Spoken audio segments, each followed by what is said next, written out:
Okay. I don't know if I'm live or not. My assistant has left me. Welcome to Dirt Floor Chats. So I am on my own, going to do my best to get through the rest of my slides doing solo. Today is Thailand, so let's see what we can make happen. All right.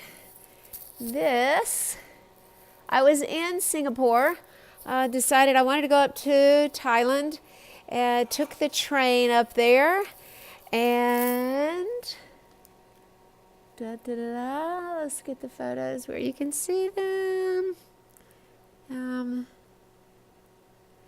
Got stuck in the train. Yeah, we were going between Malaysia and into Thailand, and I went into the restroom, could not get out of the restroom. There are a lot of signs as you go into Malaysia and Thailand that say the penalty for drugs is death. And at the time I was there, there was a lot of, a kid, actually, I think pretty soon after I was there, was on the death row for getting drugs, like some kind of marijuana or something. Anyway, I knew that they took it very seriously. I was quite anxious about being in this train and not being able to get out of the bathroom at the border because I realized it was not looking very good on my part. So I just started knocking on the door, and some little lady that was this wonderful, short, old Malaysian woman opened the door and just looked up at me like, "What you doing in there?" She let me out of the train, out of the bathroom. Then I went on into Thailand and stayed in Bangkok for a few days. It has incredible traffic.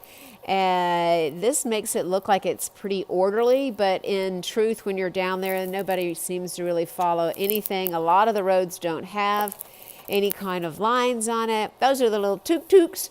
I rode in those a few times because they're less expensive, but pollution is really bad in Bangkok, or at least it was when I was there.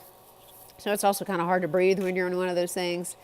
I was looking for, when I first got to Thailand, I had a contact from the person that I was staying with in Singapore, that a few of them. The first one fell through, so I had to find a hotel that night to be able to stay somewhere. And then I went the next day over to the Mandarin Orient Hotel. I had been playing tennis with the son of the guy that owns that hotel complex, and the general manager was supposed to be over there and take me, on tours and things, but he had just left for Europe. So instead of staying for free in a 5-class resort hotel, I was on my own in Bangkok for a while. I'm glad I was there. It was very crazy. Met this wonderful Italian man, but he wanted to keep hanging out and I didn't. So I had another contact a little further up in Thailand and went to, I guess I should say while I was in Thailand, I went on a few other trips while I was there. I did take I went to the floating market, which is really quite beautiful. It wasn't super busy when I was there, but it was still beautiful to see. Kind of ironic to say, but they had all these beautiful piles of rice. I guess you think of rice as just kind of whatever, but there were a lot of different flowers there and people that pedal up and sell their wares. They show you a few of the nicer areas of the water when you're out on the floating market tour. The river tour that I went on the next day did not have quite the same beauty in it. This is some of that rice. It's just really beautiful. And then the tour I went on the next day, don't know how much a lot of y'all know about my involvement with water, but it is frequent, often, and passionate. I really am a little water bunny. So when I went on this tour, it was pretty difficult. This was at the floating market. They still had crocodiles in places, just for tourists to see. It was quite sad. And then went on this river tour. They have a lot of different types of watercraft, which was really fascinating, but the water itself is really quite filthy. I had been in China many years before, and the water there was also really polluted. It's kind of difficult to see if you liked to believe in clean water, and they use it for everything. They use it for bathing, they use it for their laundry, doing their dishes, cleaning themselves. And then the people downriver do the same thing. They use it for cooking. So it was a educational experience for me as a Western person that's used to a lot of chlorinated water that comes out of our tap. And a lot these river people were quite living on the edge, just barely make it it's a fairly poor area of the country. I left the city of Bangkok and went on up to Chiang Mai. I had another contact up there who wasn't able to meet with me right away, so I had to find another place to stay on my own. This is a sweatshop that we toured. It is so much of a sweatshop that the manager has on nothing but trunks. The other people have to wear shirts, but the manager in the sweatshop gets to wear just the trunks. Think about that next time you buy some cheap clothes. And yeah, so I went on up to Chiang Mai and took on a couple of tours there. Went to a area where they had elephants for tourists to see. They were pretty cool. One of my favorite stories about these elephants is when I came back to the U.S. at one point, I was showing my slides to a group of first graders. And the thing that they were most intrigued with was these elephants. And one of the little kids wrote in their thank you notes, "Did you really see an elephant?" Which I thought was so cool because the only way I had taken photographs was to see it. But we're so used to looking at things, we don't really think about how they get there, particularly if you're in the first grade. This area was really beautiful. The people in Bangkok were really quite friendly, except for one lady in a store I went into. She handed me some flowers and some incense to burn, which, I thought, okay, great, thanks. And I got ready to leave, and she tried to charge me like 100 of whatever their dollars are, which is really not much U.S. money, but she had never said I needed to pay her anything. I told her I wasn't going to give her any money, and she took her finger and sliced it across her throat and said, "I will have you killed."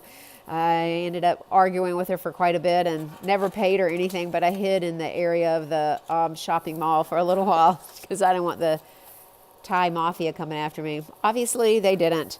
When I was up there looking at the elephants, I also went to this gorgeous wild native plant facility, and they had these incredible orchids everywhere that grow all in Thailand. That one's really dark, but it was a beautiful place. But as I was saying, they're really very friendly. The person that I was supposed to see when I couldn't stay there, I had gotten off on the bus, and there's a sideways dude.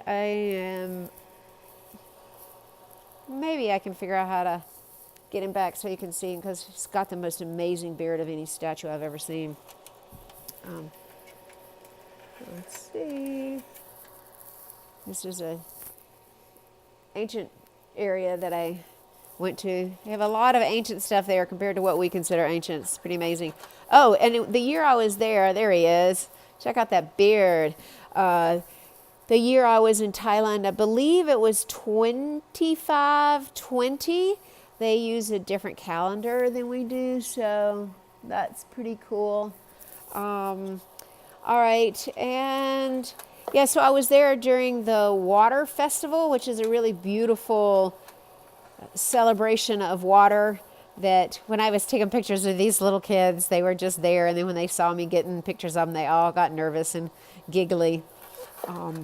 The water celebration, they say that we waste water whenever we use it for bathing or cooking, that all water should go to growing rice. So the celebration is a thank you for being able to take the water away from the rice and using it for our own needs.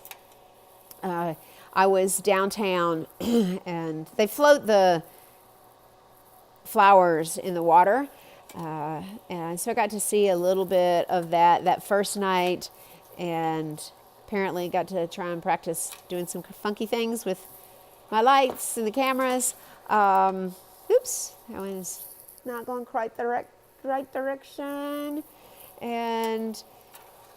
But when I was checking out of when I got off the bus and I was trying to find a place to stay, I went into this one hotel and asked the man about a cheap place, and he tried to tell me where it was, and I didn't understand what he was saying, and I tried to get him to write it down, and he couldn't write it down.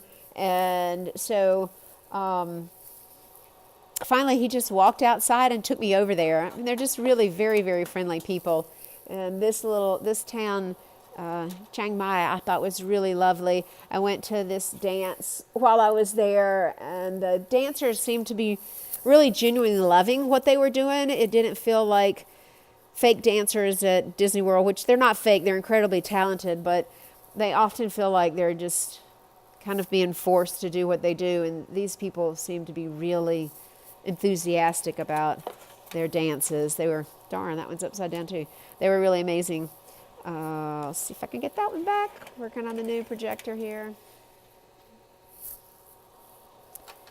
And so yeah, I stayed with this family. They were available the next day, and I went up and stayed with them. He's a member of the royal family of England. I don't want to say who he is because it's not my job to give people away, but it's a very, very interesting character. He lived over here for about 16 years.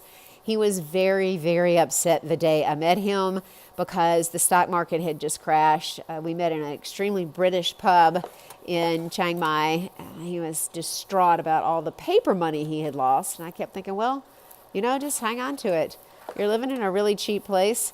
There's no reason to have a whole lot of concern about it. But he was drowning his sorrows. That evening, we got to make our own flower arrangements.